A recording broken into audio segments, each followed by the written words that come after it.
It's here. The official OneUI 6.1.1 update has just dropped on the Galaxy S24 Ultra. We are going to cover it as extensively as we can and go through the changelog so you get what you need to know.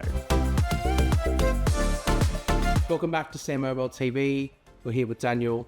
Let's go through this changelog here and see what there is to know about OneUI 6.1.1. Well, it's technically 6.1, but it's got all the features that the Galaxy Fold and Flip just got with that 0.1.1 update. Let's start with Galaxy AI. There's a little bit here when it comes to Galaxy AI and what it is that has been updated. A lot of the existing AI features have also got sort of back-end server updates, but we're not going to cover those. We just want to look at the new stuff. Starting with the top one, turn simple sketches into awesome images. Sketch to image has been a great bit of fun on the Z Fold series and the Z Flip series, where you can use the S Pen to draw, or your finger, if you haven't got a Fold or a pen, and turn stuff on your pictures and bring other stuff to life. It says here that sketch to image is available in Samsung Notes, in Air Command, Smart Select, and Edge Panel, and also in the gallery. There's a whole host of places that this can work. When you swipe out from the side, you do see the sketch to image panel right there, and it does give you sketch to image, brings it up over the top, and it's very simple. Take out the pen, draw something, I don't know why, but the other thing I can think of drawing ever is a volcano. Choose your style that you'd like, and then hit generate. This exact concept works in so many different apps. So whether that be working inside Samsung Notes, where you draw in the note and press the AI button and generate from there, whether that be inside the gallery. And the one inside the gallery is a little bit different because it will actually generate a proper image of whatever it is you've drawn, like the little bird that you saw there on my shoulder. Next, you see there about portraits. Now, Samsung have created something called Portrait Studio with Galaxy AI. So if you've got a picture of yourself, a selfie, you can actually turn yourself into like a cartoon character, a comic book character, a watercolor, or an illustration of some kind. And it's very, very accurate. What I really like about it is it doesn't just give you one option. When you go into the gallery and when you go into the little new AI button that's at the bottom, so rather than having to go into edit first, you just press the AI button. When you go in here, it takes you straight into the AI Studio. And what you'll see is you can sort of sketch the image down there in the corner, but then you'll see here Portrait Studio. And then you just choose what style you like and hit generate. It's that simple. And then as it sort of turns in, you'll see some of the options that I've got before, and you could choose to either save them or you go through and you can choose to generate again if you're not happy with them. But it looks pretty good, doesn't it? Samsung have also put this into the contact card. So if you go into the contacts and your own contact profile, you can actually generate from here as well as put the card that you've created in here as well.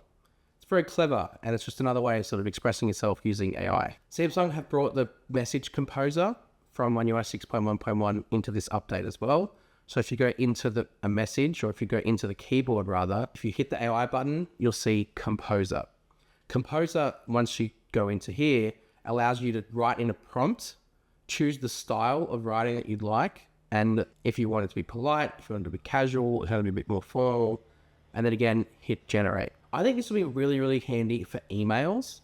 So if you go into an email that you want to send and you hit Composer, you can jump in here and it automatically changes it to email and professional. It knows the app, it's contextualized in that way. Really clever. There's one in here about translating calls in more apps. So the phone translator that we saw before now works in third-party apps as well, like WhatsApp and Google Meet, which is great.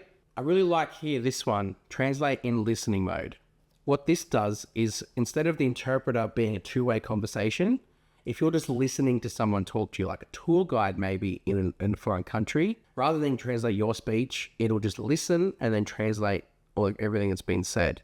Really clever, and I really like the way that Samsung have done this and added this function in on top of what was already there. It's really easy to switch. You go into the sort of hamburger menu on the side and just go listening mode. Done. Samsung Notes, when it started with Galaxy AI, could sort of summarize and translate sort of bodies of text, but you now can translate and summarize PDFs too, which I think is really handy because you get a whole big PDF document, you might not want to read it. So you can actually summarize the document, it will select all the text, and some of the formatting of this function has changed as well. It allows you now, instead of having to manually go to the end of the page it'll sort of have a button that'll take you there. I like that. Another thing now that Samsung Notes has kind of got, it's kind of borrowed it, I guess, from voice recorder. Now you can take those voice recordings and summarize them inside Samsung Notes.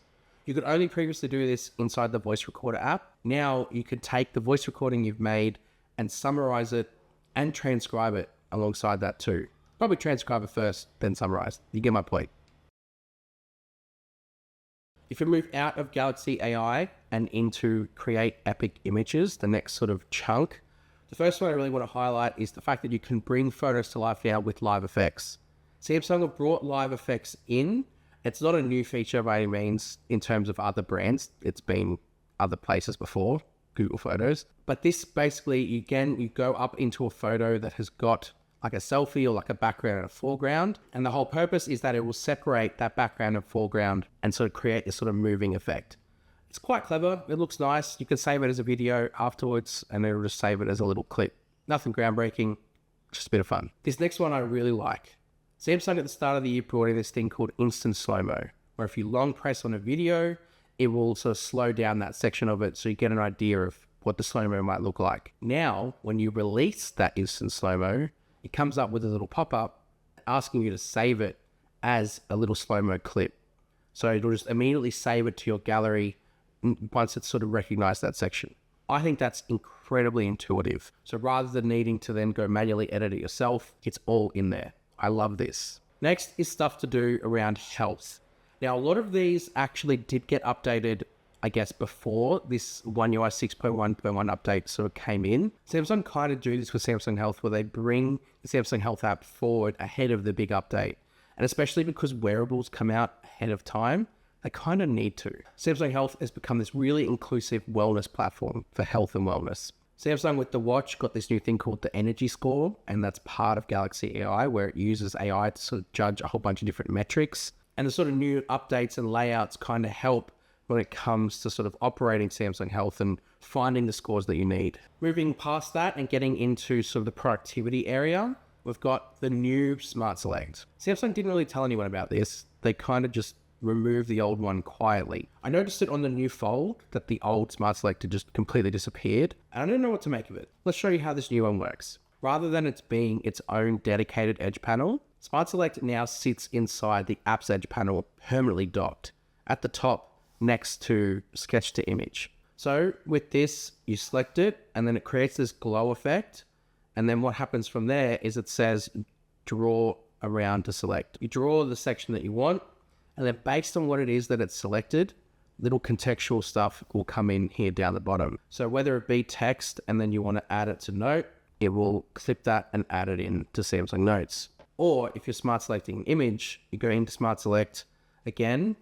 You can either tap and it will sort of recognize the area, which I think is quite clever. Or if you just want to select a sort of certain portion, depending on what it is on screen, you can bring up Sketch to Image from here as well. A couple of different other options. You can copy this straight to clipboard from there. And if you choose to get out of it, then it won't even save it to the gallery, which I think is quite nice. You can share it from there, or you can save it into your gallery. The thing that it used to do is you used to save it to your clipboard, regardless if you hit save, whereas it doesn't do that now, which I thought was a bit annoying. There is a new multi-window experience. It's very, very small, but if you've got a picture-in-picture video playing, you can easily drag and drop that into multi-window. Simply just long press on it, drop it into multi-window, and it's done, as you saw there. I really like this next one, which is about copying and pasting files. There used to be this process that I didn't really like in my files, where you would get out of the folder you were in to take something to where it needed to go. Samsung have now sort of changed that. So when you need to move a file or copy a file out of a folder, it just brings up a little pop-up with a new sort of, I guess, file index. You scroll through the folders that you want, and then you just hit move here, and then it takes you back to that home folder where it originally was from. I like and appreciate that, because sometimes you're cleaning out a folder and you need to move it to different places. You don't want to have to constantly go back and forth. Good move. You could also now create shortcuts to files on the home screen, which, you know, it's like a Windows computer. You can just drop a file as a shortcut on the desktop and go into it. This is the same. Drop a file onto the home screen, and then you can access it quickly straight from there. As I said before, there's that new profile card feature, where if you go into your profile, you can see here that you can sort of share your profile card and picture, And there's an option here for Portrait Studio, where you can go in and sort of decide whether you want to turn this on or off, and that becomes part of the profile card and picture. If I go here and go edit profile card, you can see the Portrait Studio option is there. So if I hit change profile card and I choose the photo that was originally there, let's just choose this one. There it is. I hit Portrait Studio, choose the style. So I'd like to be a comic book character, hit generate. It's going to turn that into my contact card, which I think is really nice. I definitely have hair. I don't know why it's, oh, that looks scarily like me. Done. There's an option now when you're watching a video in the video player to double tap the left and right edge of the screen to skip forward or skip back 5 seconds. Something that a lot of video players have had for a while. Samsung now got it here. There's an option to answer calls with a tap instead of a swipe.